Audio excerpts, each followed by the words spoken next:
என்று பலமுறை இந்த மக்கள் கோரிக்கை வைத்தும் ரிசர்வ் வங்கி செவிசாய்க்கவில்லை. எனவே இன்றைய தினம் ஆட்டோ தொழிலாளர்கள், முறைசாரா தொழிலாளர்கள், பொதுமக்கள் இணைந்து நம்முடைய பத்திரிகை நிருபர் புலியேந்திரன் தலைமையிலே ஒரு கோரிக்கை ஆர்ப்பாட்டமாக கூடுதலாக ஒரு ஸ்டேட் பேங்க் வங்கி வேண்டும் என்று இந்த கோரிக்கை வைக்கப்படுகிறது. இந்த வங்கியானது மக்களுக்கு கடன் வழங்க வேண்டும், மானிய கடன் வழங்க வேண்டும், மக்களுக்கு உதவி செய்ய வேண்டும்.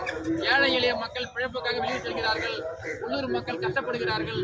எனவே இந்த அரசாங்கமானது கூடுதலாக ஒரு வங்கியை ஏற்பாடு செய்து, குறிப்பாக எஸ்பிஐ என்று சொல்லக்கூடிய பாரத ஸ்டேட் வங்கியை ஏற்பாடு செய்து இந்த மக்களுக்கு உதவ வேண்டும். ஒரே ஒரு வங்கி தான் உள்ளது, இந்தியன் பேங்க் உள்ளது. இந்த இந்தியன் பேங்கில் கூடுதலாக மக்கள் நெருக்கடியாகிறார்கள். மக்களுக்கு இதுமான அச்சமாக உள்ளது. எனவே கூடுதலாக ஒரு பேங்க் வேண்டும் என்று கேட்டுக்கொள்கிறோம். நிறைய மக்கள் சிரமப்படுகிறார்கள், ஏழை மக்கள் சிரமப்படுகிறார்கள். எனவே கூடுதலாக ஒரு வங்கி இருந்தால் மக்களுக்கு வசதியாக இருக்கும். எனவே மத்திய அரசு ரிசர்வ் வங்கியானது திருவண்ணாமலை மாவட்டம் ஜவாது மலையில் கூடுதலாக ஒரு வங்கிக்கு ஏற்பாடு செய்ய வேண்டுமா கேட்டுக்கொள்கிறோம்.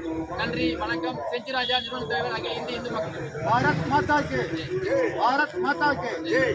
பாரத் மாதா கே ஜெய்.